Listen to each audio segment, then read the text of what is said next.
اليوم بتاريخ 17/10/2025، ومن بعد ما كاين تضارب في الأثمنة ديال الزيتون وديال الزيت، لأن كما كنشوفوا في وسائل التواصل الاجتماعي كل واحد كيفاش كيقول الأثمنة، لا ديال الزيتون ولا ديال الزيت. في هذا الفيديو غادي تشوفوا معايا الأثمنة ديال الزيتون وكي داير الإنتاج ديال الزيتون والثمن ديال الزيت في هاد المنطقة.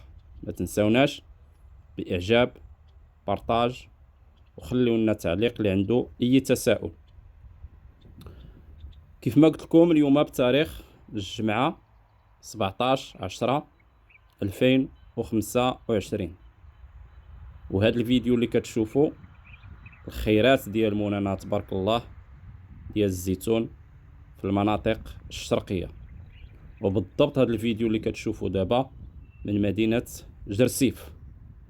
واحد الإشارة اللي بغيت نشير ليها اللي هو مدينة جرسيف ولات كتنتج واحد النسبة كبيرة من الزيتون على الصعيد الوطني، وهذا الشيء راجع يعني الناس ديال المنطقة تعاطاو بزاف الغرس ديال الأشجار ديال الزيتون، وبطبيعة الحال هاد الأشجار ديال الزيتون كتعتمد 100% على مياه السقي، لأن كيف ما هو معروف المنطقة ديال جرسيف حتى هي منطقة كتعاني من الجفاف.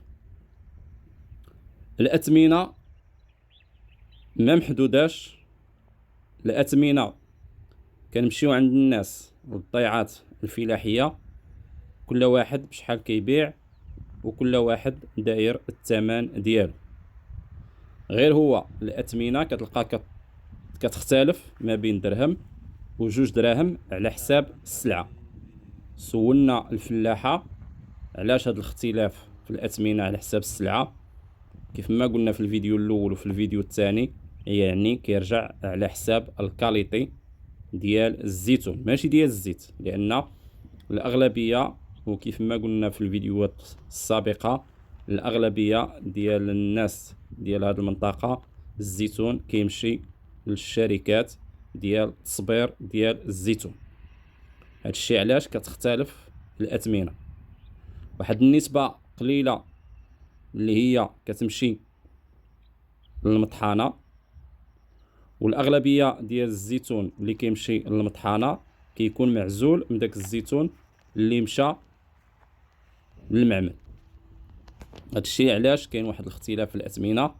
بالنسبة للأثمنة سولنا من مصادر خاصة، وحنا ما بغيناش نمشيو عند الفلاحة لأن الأغلبية ديال الناس ولاو كيفيتيو يتواصلوا في وسائل التواصل الاجتماعي باش ما يقولولوش انت قلتي الثمن وعلاش منين جبتي هاد الثمن ولا كي درتي لهاد الثمن، ولا يعني واحد التناقضات كثيرة كاينة في هاد الوسائل ديال التواصل الاجتماعي. وخير مثال كما كنشوفوا دابا في الأسواق، واحد حدا واحد، واحد كيقول لك 7 دراهم واحد كيقول لك 6 دراهم، يعني غير واحد حدا واحد ما مرصينش في الثمن، مع العلم بأن الثمن كيرجع على حساب الطلب على الزيتون والطلب بطبيعة الحال على الزيت. حاليا في هذه المناطق الشرقية كيتراوح الثمن ما بين 7 6 و5 دراهم على حساب الكاليتي وعلى حساب النوع ديال الزيتون وعلى حساب الروندما كما هو مؤخرا ولا معروف. يعني الروندما ديال الزيت ولات كتخاد بعين الاعتبار. هادشي علاش بالنسبة للمناطق الشمالية كنشوفوا في الوسائل ديال التواصل الاجتماعي كما شفنا في القرية ديال با محمد وتيسا الزيتون كيتباع، ولكن الأغلبية اللي كيجي للأسواق دابا حتى هو يعني ديال السقا ولا مازال رقيق خضر، يعني مازال خضر ما صالحش للطحين. الأغلبية كيديوه يطحنوه ولكن ما غاديش تكون الروندما ديالو مزيانه. على غير المناطق ديال الاقليم تاونات اللي هي كتنتج الزيتون البوري والبلي، يعني سولنا الفلاحه في داك المنطقه كيقولوا بان مازال ما بين 20 حتى ل 25 يوم وحتى لشهر عاد يبداو الزيتون لان هذاك الزيتون كيف ما هو معروف كيعتمد على البور، والبور كيف ما هو معروف مع تأخر ديال التساقطات المطرية، يعني الزيتون مقصح ومحتاج الشتاء في هذه الأيام. وإن شاء الله إلا جاد علينا الله سبحانه وتعالى بالجود ديالو ديال الشتاء في هذه الأيام اللي ما جايه، أكيد هذا الانخفاض ديال الزيتون والزيت غادي يكون بواحد النسبة كبيرة، على العكس إلا بقات الحرارة بحال هكا يعني يبقى الزيتون محصور على الزيتون ديال السقا وواحد النسبة قليلة ديال البور، لأن واحد النسبة كبيرة بطبيعة الحال إلا ما طاحت الشتاء غادي تطيح. هادشي علاش درنا هاد الفيديو، لأن كيف ما قلنا يعني التضارب في الأثمنة، كل واحد كيفاش كيقول الثمن، كل واحد كيقول له منين جبتو هاد الثمن، واحد كيقول له فين عندكم هاد الثمن. ومهم مازال السوق ما زاقيش بهاد لو تيرم ديال الشناقه، مازال ما مرسيينش السوق. يعني دابا كاين الطلب على الزيت، داكشي علاش كاين واحد شويه ديال الارتفاع في الاثمنه. مع المده منين غادي يوقع ستوك ديال الزيت اكيد غادي يكون الانخفاض ديال الاثمنه، وهذا الشيء جاري به العمل. اللي بغيت نشير في هذا الفيديو هو بان هذه المنطقه الشرقيه قرسيف، تاوريرت، الناظور، بركان، زايو، يعني كنهضر انا على الشرق بلا ما نهضر على المناطق ديال مكناس، بوفكران، والمناطق ديال بني ملال، والمناطق ديال الفقيه بن صالح والمناطق الاخرى. يعني كنهضر انا على المنطقه اللي كنتواجد فيها حاليا، اللي ولاو كيف ما شفنا واحد المساحه كبيره تغرسات بالزيتون، وتغرسات يعني جديده والانتاج ديالها بدات كتعطيه. اللي بغيت نتناقش معكم في هذا الفيديو هو المناطق الشماليه.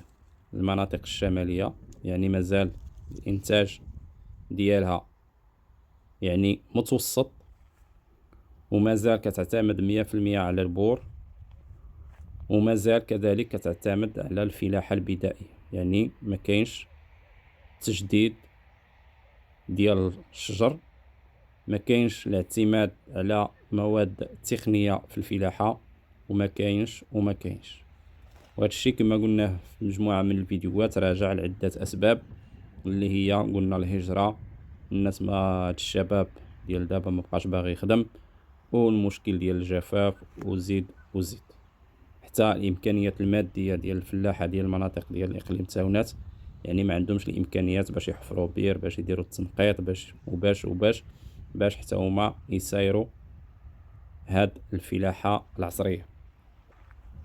يعني اللي بغيت نتناقش معكم شنو خص يدير الفلاح، وشنو خص دير السلطات الاقليميه، وشنو خص دير الوزاره الوصيه باش تشجع الفلاحه يغرسوا الزيتون ديال السقا في هذه المنطقه.